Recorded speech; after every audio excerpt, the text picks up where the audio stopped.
Hey there, I'm Wendy Bounds. Welcome to Off Duty. Today on the show, we have an interview for you with the lady killer. I am talking about musician CeeLo Green. Plus our sports team, they're going to handicap the Super Bowl. And if they aren't cute enough for you, we've got the Puppy Bowl. Let's start with The Voice. He has made his name vocally. Now he's doing it on TV. I'm talking about CeeLo Green, the musician. Our own Lee Hawkins talks to him about his reinvention.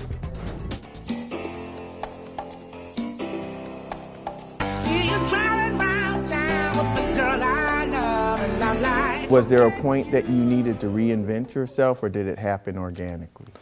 I'd say organic. I mean, of course, there's a difference in something being concentrated and contrived, you know what I'm saying? Like, but my aspiration is to make sure that integrity is left intact, because, you know, the more you know, the less innocent it is, you know what I'm saying? Right. And that's when it ultimately becomes a job. So as long as you love what you're doing, you should be free to explore, you know what I'm saying? Like, and be, you know, advantageous, you know, as much as possible. That's like the spice of life, and that's art, and that's what my job is, art. I guess he's an Xbox, and I'm more Atari. About the way you play your game. And you're really ideal for the show The Voice because it all goes back to The Voice. You're probably one of the people in the music industry that uses his voice the most. When you look at the dance phenomenon and how it's really starting to color the production of the music industry, does it concern you about musicianship? Sometimes, you know, it seems as if music isn't produced, you know, with live instrumentation or some element of live instrumentation, then it is not alive. The synthetic does not have a soul, you know what I mean? Product does not have a pulse, you know what I'm saying? And I'm concerned about us becoming complacent. With all things, we should aspire for balance, and I alone cannot counterbalance. I've been so many places in my life and time. From the moment you open up your mouth, I said, "That's my man, that's my brother." I think that I'm making some headway and gaining some ground, and I think that I'm starting to encourage optimism, you know, amongst executives and artists alike. All right, so these chairs are not as comfy or plush as they are on The Voice, but I'm curiously, when you were talking to CeeLo, did you get the sense that he's comfortable in this role as a judge? I think he is. I mean, he's been in the music industry for 18 years, and he's really spent all that time focusing on the craft of vocalizing, and he's one of the best in it. And so who better than to have someone like him as a judge? You conducted this interview, I think you said at 2 a.m.? 2 a.m. Why so late? Well, you know, a lot of these musicians tend to work late at night. That's, you know, when their bodies wake up, where they feel comfortable. In that specific circumstance, he had just completed a recording for one of the artists that his mentors on the show. He's one of the people that wants to make sure that the diversification doesn't overshadow his purpose, which is to sing. There's so much pressure now because of file sharing to figure out ways to make music, and it forces people to do the TV shows and to make what dance music, which dance music tends to be a little more automated now. And he just wants to make sure that people are thinking more about the musicianship when they're making this music, and not just about what can I do to make the hit. Think about making a hit that we're gonna wanna listen to in 30 years. Yeah, great thoughtful stuff from him. And you had Paul Stanley of Kiss yesterday. Who are you bringing out tomorrow? Tomorrow is Soulja Boy, who I call the king of social media in the rap music business, because he was a guy that used the internet to make himself famous enough for the record companies to come to him. Can't wait to talk about that. Our own rock star right here, Lee Hawkins. Thanks for joining us. Super Bowl Sunday, our sports team has their game on. Thanks, Darren. Who's your pick? I don't know about that. All right, let's see what the rest of the gang has to say. What do you guys think in terms of what we should be looking for early on in this game? I mean, what we've seen so far from these teams, obviously we know that Giants have a fearsome pass rush. Patriots have a great passing game, obviously not so great defensively. What should we be looking for early on as this game begins? I think personally you have to look and see what the Patriots can do to rattle Manning, if anything at all. I mean, there's this presumption, like you said, going into the game, that the Giants are going to be able to throw the ball at will against the Patriots because they did that against the Packers in the divisional round. And, Manning, even though the 49ers defense was ferocious, hung in there and had a terrific game. So there's this assumption that, okay, well, the Giants will go up and down the field throwing the ball.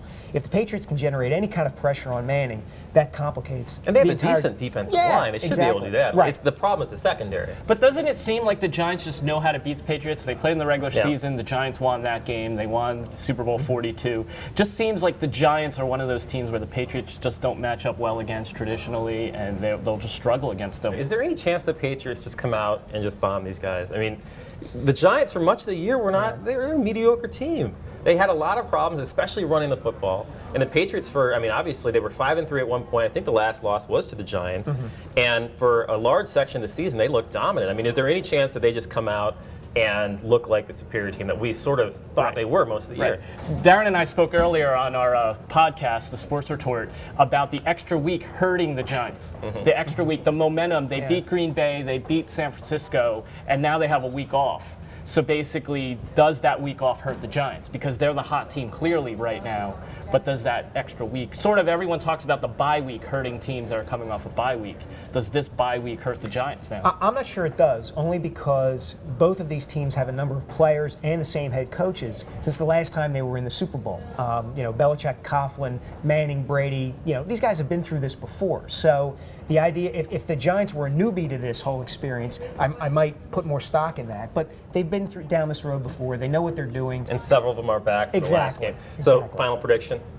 I'm going to go New England, even though I hate to say it. Close? I think it'll be a close game. New England will pull away and cover in the fourth quarter. I say Giants 23-17 and another late Eli drive. Patriots. Patriots by a field goal. Not a Super Bowl fan? Well, how about the Puppy Bowl? Our own Kelsey Hubbard, she got the scoop. Fortunately, without the poop. It's good stuff for anyone looking to adopt a dog. You ready for the biggest, furriest, cuddliest sporting event of the season?